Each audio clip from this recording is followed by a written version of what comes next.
देखिए, इंटरमीडिएट्स हमारे चल रहे थे। मुझे टाइम मिला है आज वीडियो बनाने का फिर से। तो हम चलते हैं दूसरा हमारा इंटरमीडिएट है नाइट्रीन। नाइट्रीन का देखो, नाइट्रीन का अगर हम देखें तो देखो ये नाइट्रीन होता है, यानी कि इसमें एक तो बॉन्ड होगा सिग्मा बॉन्ड और दो होंगे लॉन पेयर। इस तरह से ये होती है नाइट्रीन। नाइट्रीन एक इलेक्ट्रोफाइल की तरह बिहेव करती है, क्योंकि यहाँ पर देखो 1 2 3 4 5, यानी कि इलेक्ट्रॉन कितने हैं इसके पास में। इलेक्ट्रॉन डेफिशिएंट स्पीसीज है ये, इस वजह से। अब देखते हैं, आगे चलते हैं। देखो नाइट्रीन a neutral intermediate species containing nitrogen atom having one bond, एक तो bond, and two lone pairs. It has an electron deficient nitrogen, यानी कि ऑक्टेट कंप्लीट होना चाहिए और इसके पास तो ऑक्टेट कंप्लीट नहीं है, यानी कि इलेक्ट्रॉन्स की इसके पास कमी है। चल, nitrene species are also known as azenes, imines या इमिडोजीन्स, राइट। चलो देखो, अब कुछ एग्जाम्पल्स इसके बारे में हम पढ़ लेते हैं बच्चों। नाइट्रीन का मतलब होता है एक तो बॉन्डेड इलेक्ट्रॉन और इस तरह से दो लोन पेयर, ठीक है। अब इस बॉन्डेड बॉन्ड से या तो हाइड्रोजन को जोड़ दो, सिंपल नाइट्रीन कहलाएगी। इससे अगर एसिल ग्रुप जोड़ दोगे तो एसिल नाइट्रीन होगी। इससे अगर C2H5 को जोड़ दोगे तो क्या हो जाएगी, इथाइल नाइट्रीन हो जाएगी। इससे अगर एसिटाइल ग्रुप जोड़ दोगे तो एसिटाइल नाइट्रीन यहाँ पर होती है। Very simple. चलो, प्रिपरेशन ऑफ नाइट्रीन। देखो, बाय अल्फा एलिमिनेशन जो है, अल्फा एलिमिनेशन से इसको हम बना सकते हैं। देखो कैसे, यहाँ पर देखिए RCONH2 की Br2 से रिएक्शन कराते हैं तो पहले N पर से एक H गया, H जाने से NH बचा और Br जुड़ गया यहाँ पर। आगे जैसे ही हम बेस के साथ रिएक्शन कराते हैं यहाँ पर, तो देखो एक H जो था वो OH के साथ यहाँ से निकलेगा और Br भी यहाँ से निकलेगा। ये यहाँ पर H और ये दोनों अगर निकल जाते हैं तो नाइट्रीन खाली हो जाता है, मतलब नाइट्रोजन इस पर दो लोन पेयर आ जाते हैं इस तरह से। और अगर एसिल ग्रुप आगे लगा हुआ है तो इसे कहते हैं हम एसिल नाइट्रीन, राइट। चलो वेरी गुड, आगे बढ़ते हैं।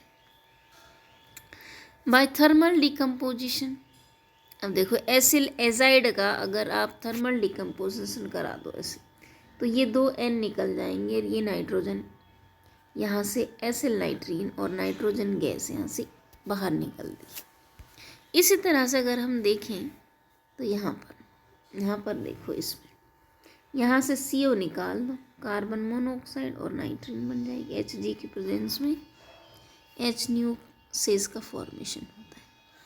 अब कहते हैं कि इसके कितने टाइप होते हैं, टाइप ऑफ नाइट्रीन, ठीक है। टाइप ऑफ नाइट्रीन कितनी होती है, टाइप ऑफ नाइट्रीन वही दो तरह की, सिंगलेट नाइट्रीन और ट्रिपलेट नाइट्रीन। सिंगलेट नाइट्रीन का मतलब वही स्पिन, अपोजिट डायरेक्शन में स्पिन होना और एक ही डायरेक्शन में स्पिन होना। वेरी गुड, जैसा कि कार्बिन में था, ये कुछ लगभग वैसे ही है, कार्बिन के जैसा ही है। देखो अगर हम सिंगलेट की बात करें तो यहाँ देखो sp2 हाइब्रिडाइजेशन, क्योंकि स्पिन अपोजिट है, एक लोन पेयर दूसरा लोन पेयर और ये सिग्मा बॉन्ड, तो sp2 hybridisation trigonal planar structures की होती है। अब देखो ट्रिपलेट नाइट्रीन, ट्रिपलेट नाइट्रीन में वही कार्बिन की तरह हम अगर देखें तो यहाँ पर देखो स्पिन एक ही डायरेक्शन में है, सेम डायरेक्शन में है। In nitrene nitrogen atom sp hybridization state, देखो कितना सा फर्क है। यहाँ पर sp क्यों होगा, क्योंकि ये दोनों इलेक्ट्रॉन है अलग अलग ऑर्बिटल में है। जब ये अलग अलग में होते हैं तो इसे काउंट नहीं किया जाता, ठीक है। एक लोन पेयर और एक सिग्मा बॉन्ड, यानी कि यहाँ पर दो ही हैं, तो दो की वजह से एक लोन पेयर एक सिग्मा बॉन्ड, एक लोन पेयर एक सिग्मा बॉन्ड, इसकी वजह से यहाँ पर sp हाइब्रिडाइजेशन होगा, राइट। ये थी हमारी नाइट्रीन। एक बार फिर से देख लेते हैं कि नाइट्रीन की देखो शक्ल इस तरह की होती है। ये नाइट्रीन है, इस पर आप H जोड़ दोगे तो क्या हो जाएगा, सिंपल नाइट्रीन। देखो इसके पास कितने इलेक्ट्रॉन कम हैं, 8 तो रहे नहीं, इस वजह से इलेक्ट्रॉन डेफिशिएंट होता है, इलेक्ट्रोफाइल की तरह बिहेव करता है। इमीन, इमिडोजीन्स भी कहते हैं, एजीन्स भी कहते हैं, इन्हें इस तरह से कई नामों से जानते हैं। अगर यहाँ पर देखो फेनिल ग्रुप लग जाए, अगर यहाँ पर पीएच ग्रुप लग जाए और ये एन है ना, उस पर 2 लोन पे, तो फेनिल नाइट्रीन कह देंगे। अगर यहाँ पर आर लग जाए और फिर एन, तो या एल्किल नाइट्रीन कह देंगे इसको। ठीक है, इस तरह से इनके नाम, नाइट्रीन को पीछे लिखेंगे, एसिल हो, सिंपल नाइट्रीन हो, इस तरह से इसको लिखेंगे। प्रिपरेशन का मतलब होता है कि अल्फा एलिमिनेशन का मतलब होता है जिस चीज़ पर जो चीज़ जुड़ी हुई है उसी से ही उसका एलिमिनेशन हो जाए, that is alpha elimination. Decomposition देखो, यहाँ से N2 गैस माइनस हुई और ये एसिल नाइट्रीन का यहाँ फॉर्मेशन हो गया। इस तरह से टाइप होते हैं टू टाइप में। सिंगलेट में डायरेक्शन अपोजिट डायरेक्शन होती है, स्पिन अलग तरीके का होता है।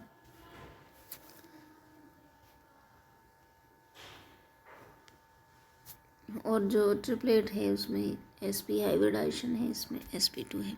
सो थैंक यू, आज के लिए इतना ही।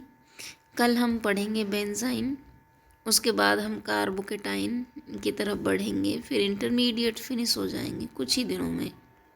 लगभग 4-5 लेक्चर और लगेंगे आपकी ये यूनिट ख़त्म होने के अंदर।